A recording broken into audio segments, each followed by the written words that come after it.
Intense emotions at the international flight terminals today. This came after more than a year and a half of being apart and after the last hours of anticipation. It's been 730 days since I've seen her. Yes, Louise Arabera has been counting. Since her mother passed away, she and her sister Jill, who've always been close, are even closer, but kept apart by COVID. But her sister was selected by British Airways to be one of the first passengers to fly from London to New York since the Biden administration lifted a travel ban on many international visitors. You've not, I can't believe it. Sorry, I'm so excited.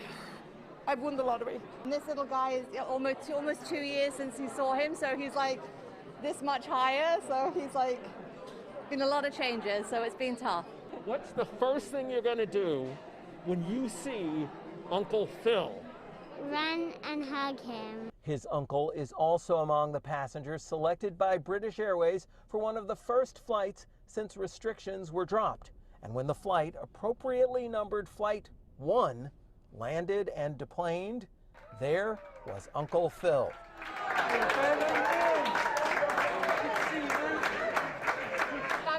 Wait to get home and have a good old cup of British tea. But other passengers who hadn't been selected by the airline also showed what this reopening means. People long apart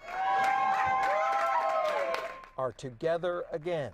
The tears show just how meaningful it is for the separation to be over, at least for now, and they hope for the long term. Only people who can prove full vaccination status are allowed in, and once they've arrived, sisters Louise and Jill show what happens.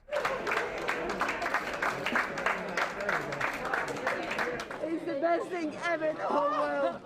It's been so emotional, and it has for millions of families all over the world, but this is the best thing that's ever happened to me. And here's a clear sign of just how significant this change is. When that flight took off from London's Heathrow Airport, it took off at the same time as a Virgin Atlantic's flight to JFK. And those two airlines typically are rivals. They were in tandem today. One other thing to note, a variety of airlines with international bookings are reporting very high bookings for the holiday season. They've been anticipating this day for some weeks.